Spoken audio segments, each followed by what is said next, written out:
У нас большая проблема со всем мусульманским миром. Думал, проблема частная? Нет, по всему мусульманскому миру.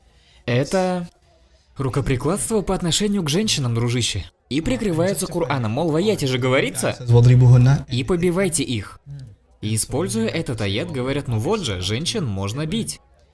И когда я начал изучать эту тему, я не был удовлетворен материалами, которые нашел. Не сходилось. И я решил копать дальше. Пока пару лет назад я не сходил к профессору Абдуль-Халиму в Оксфорде. Мы посидели, я задал вопросы по Корану, включая этот, помогите мне понять этот аят. И я хочу поделиться тем, чему он меня научил, и также моими мыслями об этом. Но прежде скажу, в основном, когда говорят об этом аяте, его объясняют не мусульманам. Что так неестественно, дружище. Об этом нужно разговаривать с мусульманами. Это же наша вера, наша книга, то, во что мы верим. Я верю, что каждый аят безупречен. Любой аят не может быть лучше, чем уже есть. Это прекраснейший дар Аллаха на этой земле. Ни один аят не должен рассматриваться как проклятый или как негативный. Типа, а это здесь зачем? Ведь если вы ставите под вопрос, зачем это здесь, вы ставите под вопрос само откровение Аллаха. То, что Аллах отправил откровение. Величайший дар. Невообразимо милостив тот, кто научил Корану. И даже если вы ставите под вопрос хотя бы один аят, что хорошего в вашем имане? Где он? То есть для меня сохранность целостности этого аята фундаментально, ведь многим мусульманкам этот аят как бы не нравится. И они считают это допустимым. Но не любить этот аят, когда ты мусульманин, здесь уже проблема в основе. Если я не понимаю этот аят, другое дело. Что немножко отличается, хотя нет, очень сильно отличается. От позиции «мне не нравится этот аят». Это преступление. Здесь уже проблема в основах веры. Но как же это понять? В этом и суть. Давай поможем людям это понять. Итак, прежде всего, каждая сура безупречна. Ты не можешь взять аят из суры и переместить в другую суру. Это первое, да? Итак, этот аят из суры Ан-Ниса. Это значит, что он не относится к суре Маида, Тауба, Бакара. Он относится к суре Ан-Ниса. Сура Ан-Ниса – это идеальная беседа, упорядоченная Аллахом. Она целостна. Другими словами, чтобы понять аят, нужно понять, из какой он суры и каков его контекст. Итак, сура женщины содержит ряд правовых предписаний об еще одной важной для многих теме – многоженстве, о законе наследования, также о мере наказания за прелюбодеяние, по крайней мере о том, какой она была на ранних этапах, об исключительных случаях, о том, с кем запрещено заключать брак. Знаете, что общего между всем этим? Аллах, говоря обо всем этом, говорит о самых необычных случаях. Это общая нить, объединяющая все это вместе. Самые необычные случаи. Первый необычный случай, если вы воспитывали 4 девочек. Девочек-сирот. И они достигли определенного возраста. И они вам не махрам и не часть вашей семьи. Вам дозволено жениться на одной из них, 2, 3 и так далее. Разве это обыденно, что кто-то воспитал 4 девочек-сирот? Аллах, даже говоря о многоженстве, хотя это отдельная тема, говорит о самых необычных обстоятельствах. Понимаешь, о чем я? Или еще необычнее. Это неловко даже слышать. Вам запрещено жениться на своих матерях. Вам запрещено жениться на ваших дочерях, тетках. Зачем Аллах это говорит? Он не говорит об обычных обстоятельствах, а о странных людях с психологическими нарушениями. Могут произойти какие-то безумные случаи, и их нужно разобрать. То есть, смотри, эти законы не для законопослушных граждан. Эти законы, по сути, для преступников. Они охватывают тех, кто за границами общества, а не в его центре. Вот что делает сура Ан-Ниса. Она охватывает запредельные, безумные случаи. Вот что она делает. И знание, как разбирать экстремальные ситуации, автоматически охватывает и обычные ситуации, да? Держи это в уме. Перейдем к аяту. И даже вот эта фраза «побивайте их» является частью очень длинного аята, начинающегося со слов мужчины-попечителя женщин. Теперь скажи, попечитель, кауам, это однокоренное слово с одним из имен Аллаха Аль-Кайюм. Аллах попечитель всего. Аллах как попечитель может угнетать? Разить. В рамках заботы. Это не то, что приходит тебе на ум, когда ты думаешь о заботе. Это уже отрицается началом аята. И что за попечительство означают слова «кауамуна аля ниса»? Потому что Аллах дал одним из них преимущество перед другими. Аллах не сказал, потому что Аллах дал мужчине преимущество перед женщиной.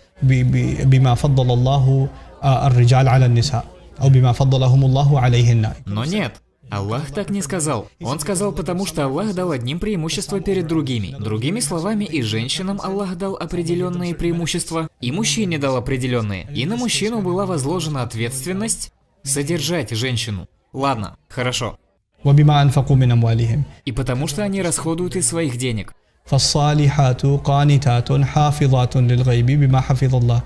Праведные женщины, покорные Аллаху. Я добавил слово Аллаху, потому что слово кунут в Коране применяется не к мужьям. Слово кунут везде в Коране, как дуауль кунут. Всегда применяется к Аллаху. Как вы собрались применить это к мужьям? Праведные женщины, покорные Аллаху. И хранят то, что положено хранить в отсутствие мужей. Имеется в виду, хранят честь и хранят веру, даже если мужья отсутствуют. Это одно из значений, есть и другие. Хранят то, что должны благодаря заботе Аллаха. Затем он говорит, да, кстати, пока они покорны Аллаху и хранят целомудрие в браке, собственное целомудрие, неприкосновенность, не изменяют мужьям, короче говоря. Затем он сказал, о тех женщин, относительно которых вы опасаетесь, что они будут непокорны. Это следующая часть. И я спросил профессора Абдуль-Халима, что это за непокорность? Ведь далее в суре применяется то же слово, где речь идет, что муж обижает жену. То есть предполагается, что мужчина потенциально ударит жену, сделает больно, направит на нее какие-то агрессивные действия, все это нушуз. Так?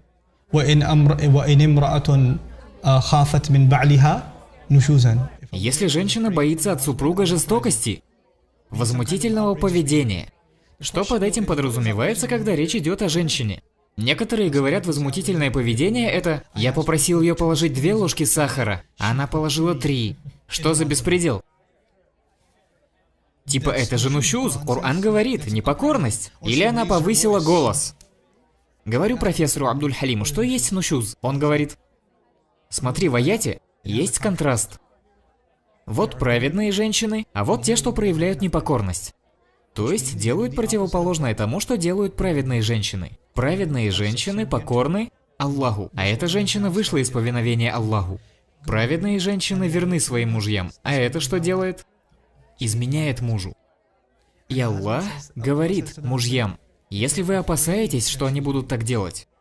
Не то, что она уже сделала, а если вы опасаетесь, что она сделает, еще не сделала. Но поводы для опасения растут больше и больше. Слово «хифтум» не то, что вы опасались, а испытываете продолжительные опасения. Поводов для подозрений все больше, больше и больше. Задерживается где-то без присмотра, и вопрос уже, что происходит? И Аллах говорит, увещевайте их. Послушай, что-то происходит. Куда ты ходила поздно ночью, накрашенная? Что происходит? Скажи мне, я должен знать. Пытались увещевать. Не сработало. Регулярно увещевали, не работает. Избегайте на супружеском ложе. Избегайте их фильма «Даджу» на ложе, не спите с ними. Тебе противно от того, что опасения растут, хотя ты еще ничего не видишь. Но опасения растут, это совсем не к добру. И вот дошло до худшего. Худшее это... Она была поймана. Он застал ее в постели с другим, что-то безумное. И вот он видит это. У него сносит крышу, и что он делает? Ударяет ее. Кстати, давай на примере не мусульман. Какой-нибудь чувак, даже не женатый, свою девушку увидел с другим. Ты что делаешь?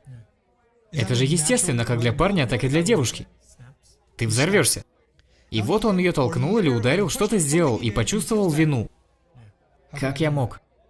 Аллах сказал, я даю тебе лицензию на это в такой безумной ситуации. За это не спрошу.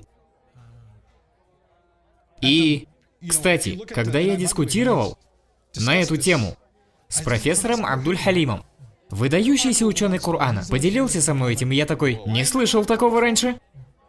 И в эту же ночь я ужинал с группой традиционных ученых. Имена опустим, чтобы никого не задеть. И я такой сижу, единственный, кто одет как кафир,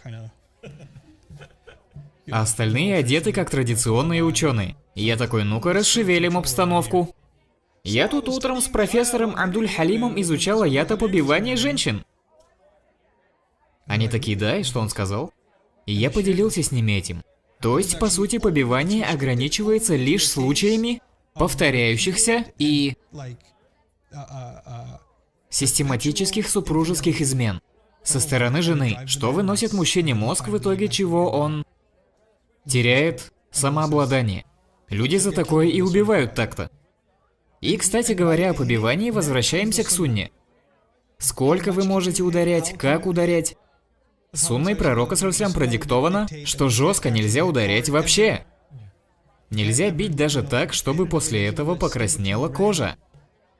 А просто легонько хлопнуть, но это уже отдельный вопрос. Но это дозволено в безумных случаях. Это не норма. Это не норма. Я сказал это. Это исключение, а применять это как норму – это преступление против Корана. Я ожидал что-то вроде фейерверка. А знаешь, что сказал старший из них? Разумно, мы тоже так считаем. Я такой... Да ну... Правда? Он говорит, конечно. А почему молчали? Я буквально крикнул на них, непроизвольно. Мол, а почему я узнал об этом впервые? Он говорит, ну, люди пока не созрели, чтобы такое изучать. Они пока не могут. Они могут воспользоваться этим. Что ты такое говоришь? Товарищ шейх, это же твоя работа разъяснять религию людям. А ты решил, что лучше будет умолчать? Печаль. По другим толкованиям, даже не бей, просто уйди от нее. Я не так уверен в них с точки зрения лингвистики. Но из контекста тут такой момент. Если они начнут слушаться вас. Вопрос в том, если думаешь, жена изменяет, почему не оставишь ее? Есть же аяты в Коране. Думаешь, изменяет, можешь предъявить обвинение. Если ты сделаешь это в мусульманском обществе, будет суд, вся семья будет унижена. Ее могут даже казнить. Начнется процесс, а если она не признает, то должна провозгласить, что на ней будет проклятие Аллаха, если она лжет. Так сильно ее ненавидишь, что хочешь, чтобы на нее легло проклятие Аллаха? И, возможно, в это будут вовлечены дети, другие семьи, их эмоции, и, может, ты не хочешь ее бросать. Может, захочешь пережить этот инцидент. И он сказал, если же они будут покорны вам, то не ищите пути против них. Начать сначала и больше этого не поднимать. Двигаться дальше. Собрался двигаться вперед, так двигайся. Не поднимай это больше. Аллах возвышенный. Почему в этом аяте Аллах говорит о том, что Он возвышенный? Потому что Аллах не дал тебе возвышенность. Это Он возвышенный. Он большой. Он кабир, не ты. Он дает мужчине знать свое место в конце аята. Итак, оказывается, контекст этого аята вообще не о побивании женщин. Он о сохранении верности и преданности внутри брака. Вот о чем он. И мужчина боится, что это произойдет. Да, почему тут слово «страх»? Если кто-то говорит, я боюсь непокорности своей жены. Страх, кстати, это когда она налила слишком много чая? Ой, как страшно. Это не пугает, это бесит. Но когда муж думает, что жена его обманывает, он боится? Да. Слово «страх» с любыми другими толкованиями не сходится. Как можно бояться, что она не закроет дверь в ванную? Как можно бояться, что она повысит голос? Это не связано со страхом. То есть в этих случаях он контролирует ситуацию, да, и теряет доминирующее положение в конце. Представляешь, сколько притесняли, прикрываясь именем Аллаха. И смотри, аят начинается с «Каввамун», попечители, что уже говорит, зачем бить кого-то, если ты попечитель? И затем, через один аят,